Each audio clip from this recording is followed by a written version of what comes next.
Good day students, welcome back to Standard 6th General Science Digital class.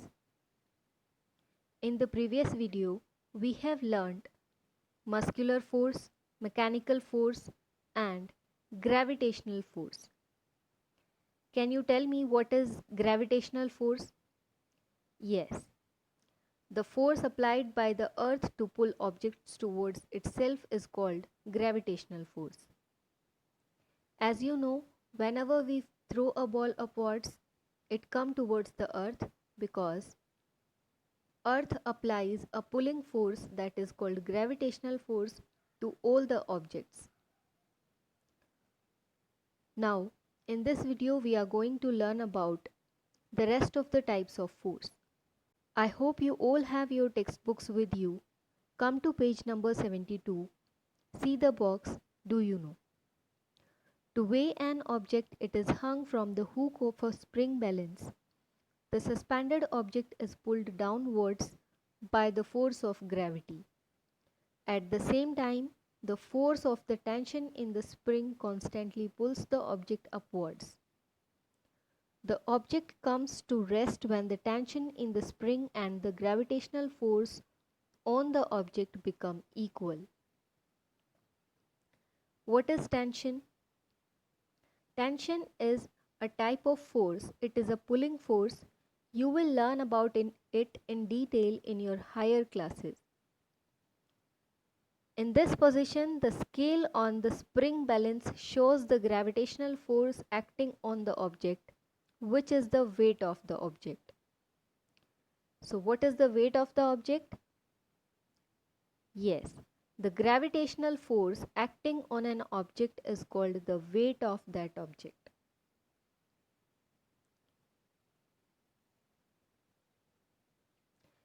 In picture 10.7 you can see carrying a load. The actions of lifting a sack are shown in this picture. One sack looks empty, the other one is full.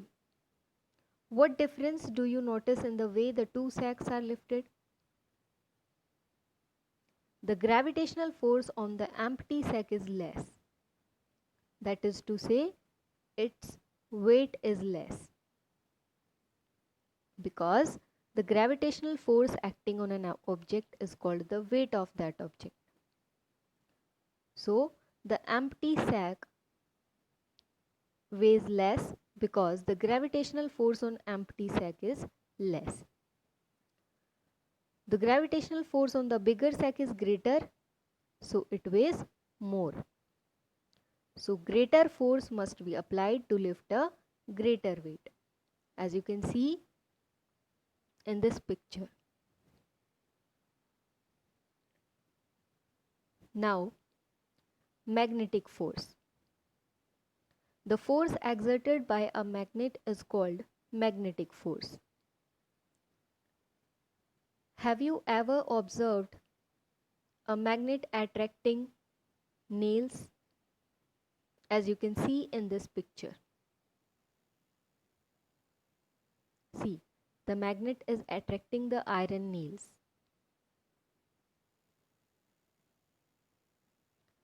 If you place a magnet on a table, take a big iron nail towards the magnet, then it sticks to the magnet.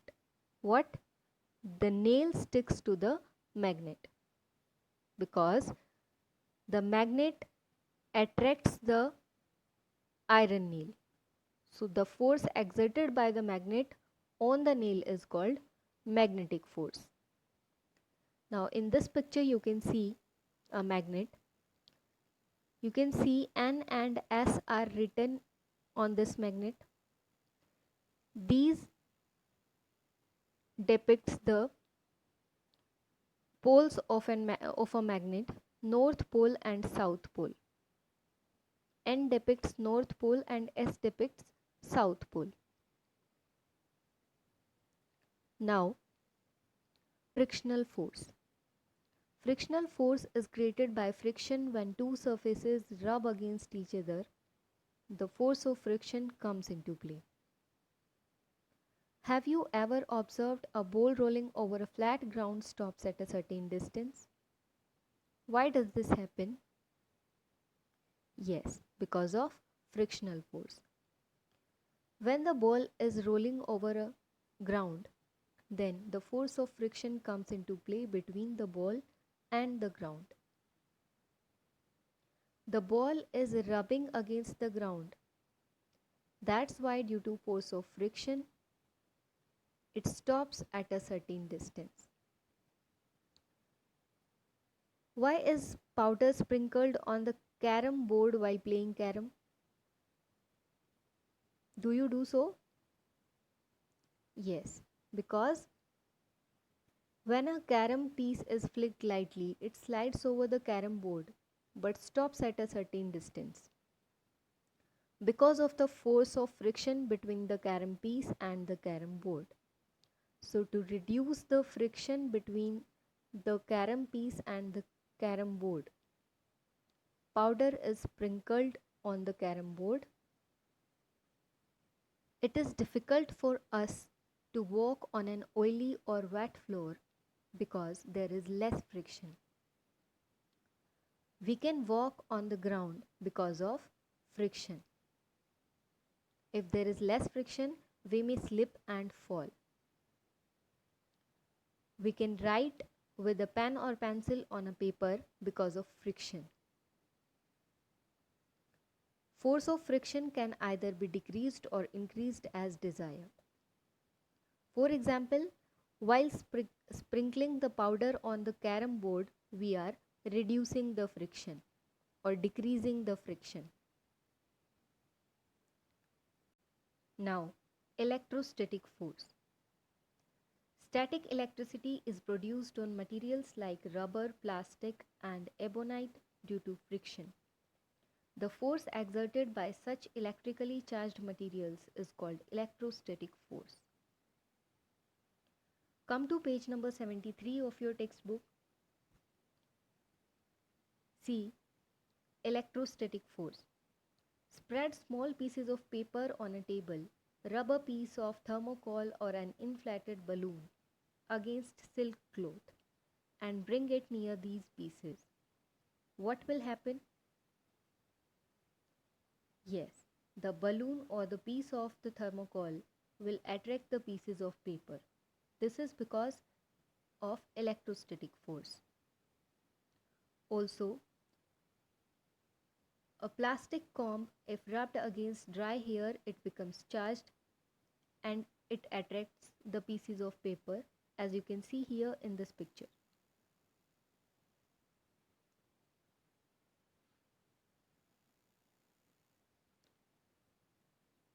Now, combined forces.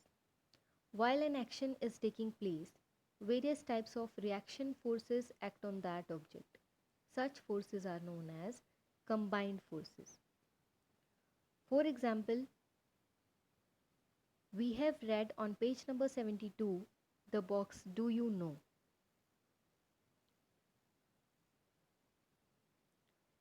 See, in this example, the suspended object is pulled downwards by the force of gravity. At the same time, the force of the tension in the spring constantly pulls the object upwards.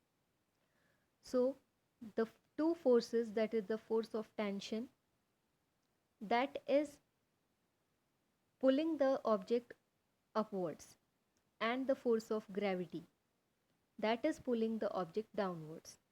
Two forces are acting on the object that is hung from the hook of a spring balance. So these forces are what? Combined forces. Thank you, students. Now read the lesson from page number 70 to 74 and mark the important points.